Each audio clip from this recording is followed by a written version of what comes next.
Hello, I'm Stephen Perry, the Interim Dean of the Robertson School of Government here at Regent University. One of our Regent University Doctoral students, a man by the name of Anthony Harper, is the editor and correspondent for the Intermountain Christian News based out of Colorado. Recently, he got an exciting opportunity to interview the White House's Deputy Press Secretary, Hogan Gidley, and he was able to ask him about President Trump's comments at the United Nations on religious freedom. Take a look at what he had to say. I'm Dr. Anthony Harper here, blessed to be at the White House again. There are a lot of really crucial issues to deal with, and I'm with Deputy Press Secretary Hogan Gidley today. Thank you for joining me. Absolutely, thanks so much. And two of those hot issues are, of course, religious freedom issues in light of what President Trump had talked about at the UN. And then number two would be the fake news issue. I know a lot of Christians are concerned about intimidation, the way the press treats President Trump, and just in general, a lot of deception, all these things that are going on. So the first issue about religious freedom, what would you like to comment about President Trump's comment at the UN? Well, it's interesting because those things work off of each other in the sense that the president receives 93% negative news coverage from the mainstream media across this country, despite all the successes he's had in office, and even the ones that are successful, they try to push back as being mediocre or not that significant when they actually are. And a great example of that is the one you brought up, the speech he gave at the UN General Assembly that was historic in nature. And also the first time in the history of the world that a president has addressed the UN about religious liberty across the globe, religious freedom. And he called out those nations by name because so many people are persecuted, Christian, Jews, Muslims, across this planet are really under attack. And the president called them out to their faces. That was very strong, very brave. But so much happened there. He also gave a historic speech calling out Iran directly for their malign behavior and their being the world's largest state sponsor of terror. There was a safe third agreement signed with El Salvador to protect our southern border by the relationships he's been able to develop with other nations, like El Salvador, like Mexico at this point, like Guatemala. Those things are significant. And a historic trade deal with Japan. So much of the products, whether it be corn, that China was supposed to buy and didn't, he got Japan to buy that corn. Wheat, dairy products, pork, e-commerce, all of those things were going on, and the media really didn't report on it much at all because they would rather, attack him in some way without evidence and without cause instead of focusing on all the good this president has done. And that Japan thing is very significant because he actually got the deal at the G7. The media didn't report on that. Right. They actually signed the deal at the UN, and he had farmers and ranchers in there who could not have been more appreciative to Japan and also this president for building that relationship and getting a level playing field so that it was a reciprocal trade deal because we have some of the best products in this country to give to the world, and no one is talking about it. And so it's kind of a sad moment, but also it's a good moment because the president was able to secure so much for this country and also point out the fact that we are the beacon of light and hope and freedom for the world. And so many on the left and so many in the media don't just think America's bad.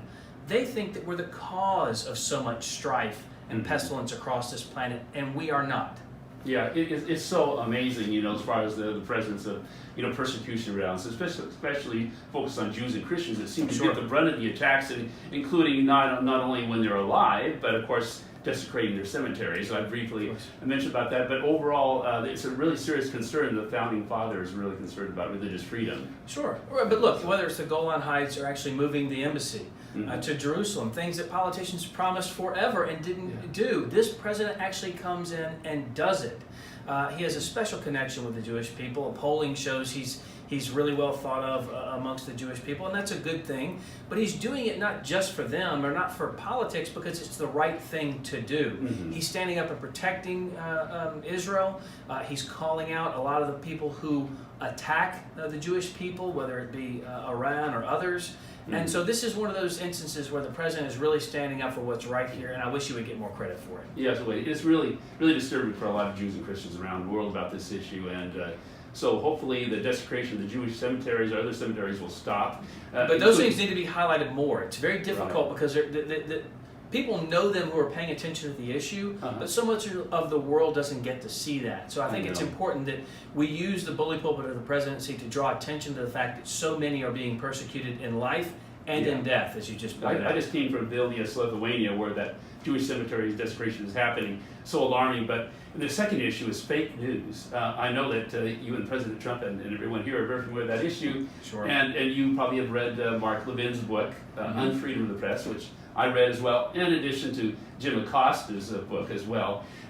Really polar opposite views on this issue. So what would you like to share from President Trump's view on the issue of fake news? I don't know if he's read Mark Levin's book. I don't know if he has yet or not either, and I haven't read it yet. But listen, I used to be a journalist, and one of my favorite professors was an atheist communist, but he would fail you in 2 seconds if you used an editorialized word or offered an opinion in a story. And I learned to never do that. Even though I was on the right, I didn't offer my opinion to sway anybody to the right either. My job as a journalist was to report the news and let people tell their side of the story, and then let the viewers decide on their own merits of the story, and that's what's important.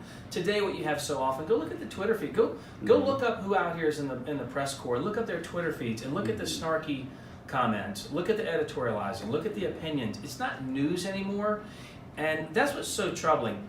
And here's the thing: we don't care if you have your own opinions, and we don't care. And we have freedom of speech. You can have your own opinions. You can write about those opinions, but let's put them where they belong, in the opinion pages. Don't masquerade your editorializing and your own opinions as news, because it's not. It's a disservice to the American people. Quite frankly, it's a dereliction of duty for journalists. You have a lot of power as a journalist, but with that power comes a lot of responsibility. And so often now the model is to offer that opinion and to denigrate and try and downsize anyone who's above you to get ahead. And what happens is, so often these news networks, they promote you for being that way. They promote you for offering opinion. It's fine to get into an argument with the White House. It's fine to call us to account and say, answer these questions, and we'll do it. This president's more accessible than any president in history. You see people flowing in and out of my office every day.